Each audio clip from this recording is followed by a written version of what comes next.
One of the things I really don't like about getting older is as the years go by, I lose friends and family. People that have been close to me and are now gone, not here anymore. And one of the things that I've come to realize is that they can live on and do live on in my memory. And I'm very grateful for that. Now, don't get me wrong, I'm very happy that God has blessed me with this somewhat deteriorating but still functioning body, and this somewhat absent-minded but still, workable brain. But still, every once in a while, when I look around and see all the people that are no longer here in my life, I get a little sad. I get remorseful. And so I think to myself, well, I'm still here. I can remember when I was in the field of aging many, many years ago, just a very young man. I think I was 26 or 7, something like that. And I remember what I thought was an old timer. He was probably in his 60s someplace. He was talking to me one day and telling me, he was really an interesting guy. And he told me a lot of stories. He used to be in vaudeville, and he told me a lot of vaudeville stories. And he's just a fascinating guy. Anyway, he said, Jim, he said, you know what I do? He said, I get up in the morning, I read the obituary column. If my name's not in it, I go about my business and live my day. And I sort of laughed, But the fact is that while I don't read obituaries regularly, the fact is that every once in a while, a familiar name pops up. I guess what brought this all to my mind is the fact that a fellow that I really knew very well, and he and I had done an awful lot of work together when I first came to Tallahassee. We went by his house where he had lived and where he'd had his law practice, and I said, she said, my wife was talking about him, and I said, well, I think he's gone back to Orlando to practice law. And she said, well, no, Jim, he died. Didn't you know he died? And I said, what? I couldn't believe it. He was younger than I was, a few years anyway. And he's so full of life, and so he's just a very epitome of enthusiasm and energy. And she said, yeah, it was in the paper. And so I Googled it and looked up his obituaries, and sure enough, he died at age 71, for Christ's sakes. So, it really hit me hard, because I hadn't seen him for a long time. I knew that, but I thought it was because he was back in Orlando. And so it's just this whole procession of losing people. A year ago, last November, Dan died. Dan, who I may have talked about before, was an extremely close friend of mine, and he and I made it a point every week to get together for at least an hour, either in person or on the phone, for over 30 years, for 32 years actually. And I knew more about him, and he knew more about me probably than any other human being, including my wife. But he was just, he was always there. And we had lunch one week, and the next week his ex-wife called me and said that he had passed from COVID, and he was gone. And the other day, they had a picture of the Tallahassee, the Thursday Night Music Club, which is a big band here in town, a very good big band. And there is Dan in the front row with his saxophone. It really got me to see him sitting there.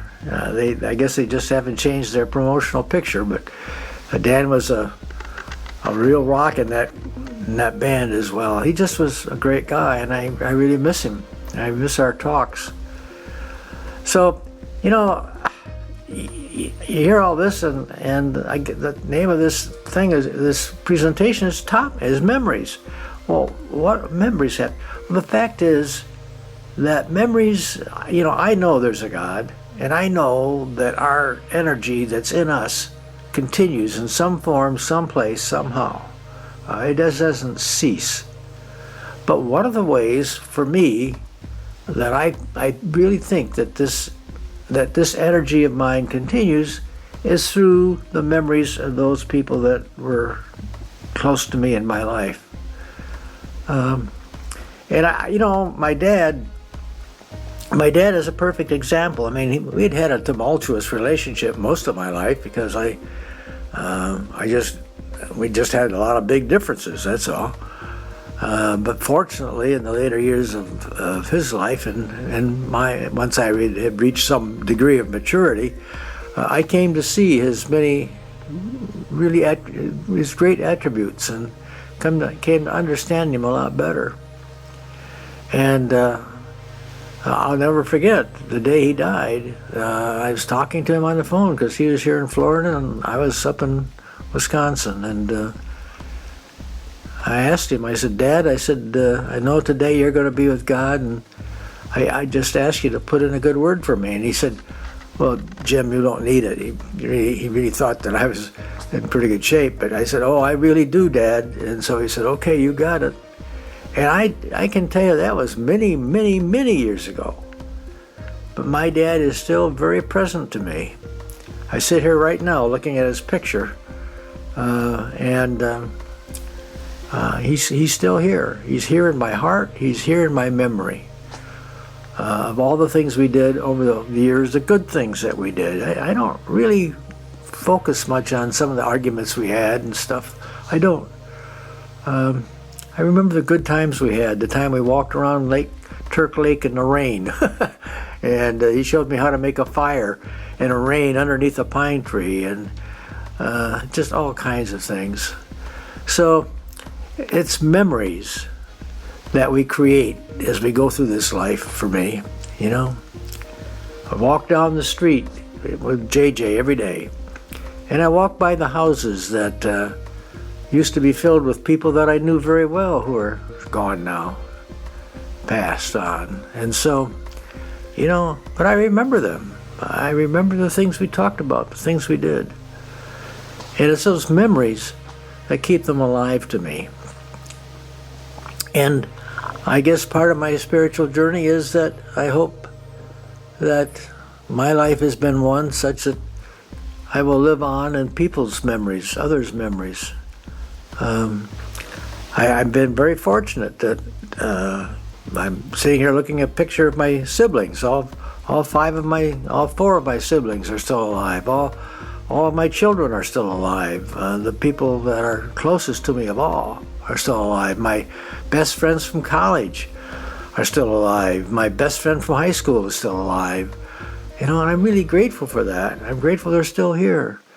But what I know is they will always be here as long as I'm alive and conscious, because they live in my memory of all the things we've done together over all these years.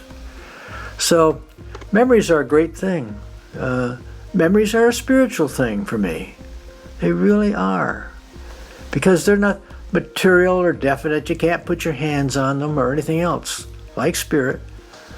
But they're there nevertheless, and they're real nevertheless. And I'm grateful for them, and I'm grateful for God this day and every day of my life.